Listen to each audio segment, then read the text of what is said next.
Book 2, Chapters 15 and 16 of the Antiquities of the Jews, Volume 1, by Flavius Josephus. Book 2, Chapters 15 and 16. Chapter 15. How the Hebrews, under the conduct of Moses, left Egypt. So the Hebrews went out of Egypt, while the Egyptians wept, and repented that they had treated them so hardly. Now they took their journey by Letopolis, a place at that time deserted, but where Babylon was built afterwards, when Cambyses laid Egypt waste. But as they went away hastily, on the third day they came to a place called Belzephon, on the Red Sea. And when they had no food out of the land, because it was a desert, they eat of loaves kneaded of flour, only warmed by a gentle heat, and this food they made use of for 30 days, for what they brought with them out of Egypt would not suffice them any longer time, and this only while they dispensed it to each person, to use so much only as would serve for necessity, but not for satiety. Whence it is that, in memory of the want we were then in, we keep a feast for 8 days, which is called the Feast of Unleavened Bread. Now the entire multitude of those that went out, including the women and children, was not easy to be numbered, but those that were of an age fit for war were 600,000. They left Egypt in the month Xanthicus, on the 15th day of the lunar month, 430 years after our forefather Abraham came into Canaan, but 215 years only after Jacob removed into Egypt. It was the 80th year of the age of Moses, and of that of Aaron 3 more. They also carried out the bones of Joseph with them, as he had charged his sons to do. But the Egyptians soon repented that the Hebrews were gone, and the king also was mightily concerned that this had been procured by the magic arts of Moses, so they resolved to go after them. Accordingly they took their weapons and other warlike furniture, and pursued after them, in order to bring them back, if once they overtook them, because they would now have no pretense to pray to God against them, since they had already been permitted to go out. And they thought they should easily overcome them, as they had no armor, and would be weary with their journey. So they made haste in their pursuit, and asked of every one they met which way they were gone.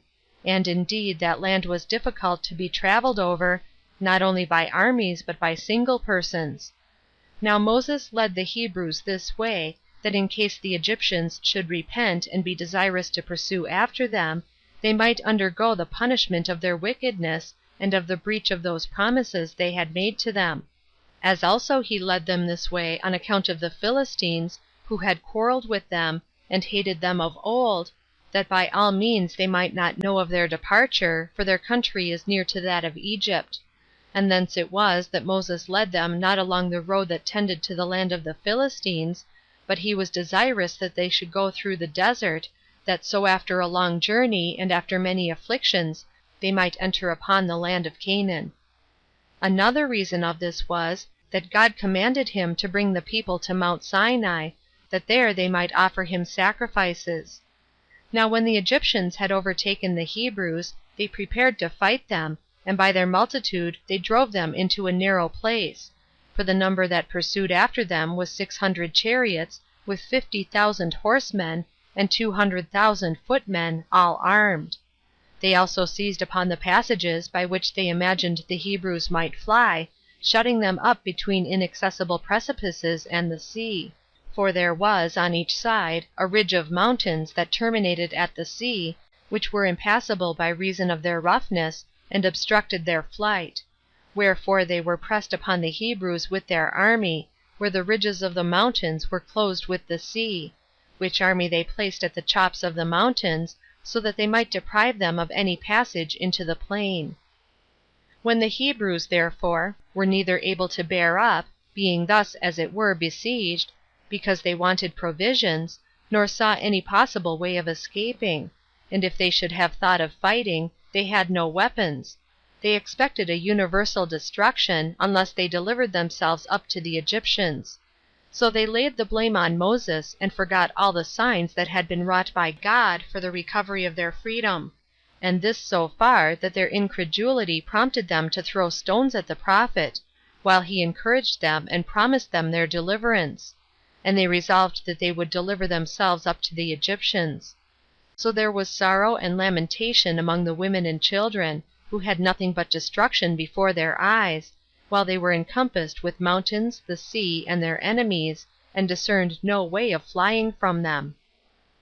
But Moses, though the multitude looked fiercely at him, did not, however, give over the care of them, but despised all dangers, out of his trust in God, who, as he had afforded them the several steps already taken for the recovery of their liberty, which he had foretold them, would not now suffer them to be subdued by their enemies, to be either made slaves, or be slain by them. And, standing in the midst of them, he said, It is not just of us to distrust even men, when they have hitherto well managed our affairs, as if they would not be the same hereafter. But it is no better than madness at this time to despair of the providence of God, by whose power all those things have been performed he promised, when you expected no such things. I mean all that I have been concerned in for deliverance and escape from slavery. Nay, when we were in the utmost distress, as you see we ought rather to hope that God will succor us, by whose operation it is that we are now this narrow place, that he may out of such difficulties as are otherwise insurmountable, and out of which neither you nor your enemies expect you can be delivered, and may at once demonstrate his own power and his providence over us. Nor does God use to give his help in small difficulties to those whom he favors, but in such cases where no one can see how any hope in man can better their condition. Depend, therefore, upon such a protector as is able to make small things great, and to show that this mighty force against you is nothing but weakness, and be not affrighted at the Egyptian army, nor do you despair of being preserved, because the sea before and the mountains behind afford you no opportunity for flying, for even these mountains, if God so please, may be made plain ground for you, and the sea become dry land. Chapter 16. How the sea was divided asunder for the Hebrews, when they were pursued by the Egyptians, and so gave them an opportunity of escaping from them. When Moses had said this, he led them to the sea, while the Egyptians looked on, for they were within sight. Now these were so distressed by the toil of their pursuit, that they thought proper to put off fighting till the next day. But when Moses was come to the seashore, he took his rod, and made supplication to God, and called upon him to be their helper and assistant, and said, Thou art not ignorant, O Lord, that it is beyond human strength and human contrivance to avoid the difficulties we are now under; but it must be thy work altogether to procure deliverance to this army, which has left Egypt at thy appointment. We despair of any other assistance or contrivance, and have recourse only to that hope we have in thee. And if there be any method that can promise us an escape by thy providence, we look up to thee for it. And let it come quickly, and manifest thy power to us. And do thou raise up this people unto good courage and hope of deliverance, who are deeply sunk into a disconsolate state of mind. We are in a helpless place, but still it is a place that thou possessest. Still the sea is thine, the mountains also that enclose us are thine, so that these mountains will open themselves if thou commandest them, and the sea also, if thou commandest it, will become dry land. Nay, we might escape by a flight through the air, if thou shouldst determine we should have that way of salvation. When Moses had thus addressed himself to God, he smote the sea with his rod, which parted asunder at the stroke, and receiving those waters into itself, left the ground dry, as a road and a place of flight for the Hebrews. Now when Moses saw this appearance of God, and that the sea went out of its own place, and left dry land, he went first of all into it, and bid the Hebrews to follow him along that divine road, and to rejoice at the danger their enemies that followed them were in, and gave thanks to God for this so surprising a deliverance which appeared from him.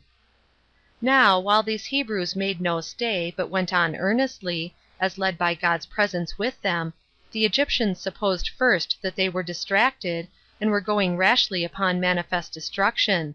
But when they saw that they were going a great way without any harm, and that no obstacle or difficulty fell in their journey, they made haste to pursue them, hoping that the sea would be calm for them also.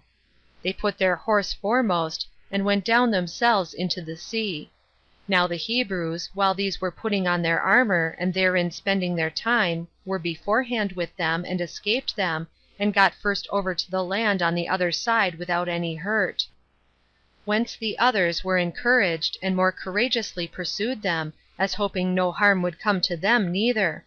But the Egyptians were not aware that they went into a road made for the Hebrews, and not for others; that this road was made for the deliverance of those in danger, but not for those that were earnest to make use of it for the others' destruction.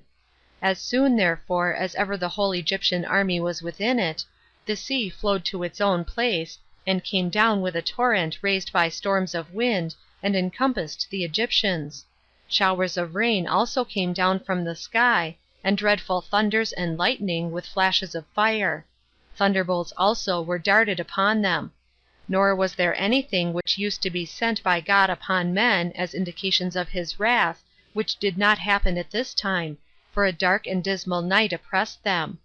And thus did all these men perish, so that there was not one man left to be a messenger of this calamity to the rest of the Egyptians. But the Hebrews were not able to contain themselves for joy at their wonderful deliverance, and destruction of their enemies, now indeed supposing themselves firmly delivered, when those that would have forced them into slavery were destroyed, and when they found they had God so evidently for their protector. And now these Hebrews, having escaped the danger they were in, after this manner, and besides that, seeing their enemies punished in such a way as is never recorded of any other men whomsoever, were all the night employed in singing of hymns and in mirth.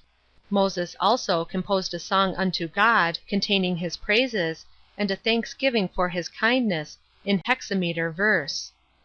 As for myself, I have delivered every part of this history as I found it in the sacred books, nor let any one wonder at the strangeness of the narration, if a way were discovered to those men of old time, who were free from the wickedness of the modern ages, whether it happened by the will of God, or whether it happened of its own accord; while, for the sake of those that accompanied Alexander, king of Macedonia, who yet lived, comparatively but a little while ago, the Pamphylian sea retired and afforded them a passage through itself, had no other way to go; I mean, when it was the will of God to destroy the monarchy of the Persians, and this is confessed to be true by all who have written about the actions of Alexander. But as to these events, let every one determine as he pleases. On the next day Moses gathered together the weapons of the Egyptians, which were brought to the camp of the Hebrews by the current of the sea, and the force of the winds resisting it; and he conjectured that this also happened by divine providence, so that they might not be destitute of weapons. So when he had ordered the Hebrews to arm themselves with them, he led them to Mount Sinai, in order to offer sacrifice to God, and to render oblations for the salvation of the multitude, as he was charged to do beforehand. End of Book 2, chapters 15 and 16. End of Book 2.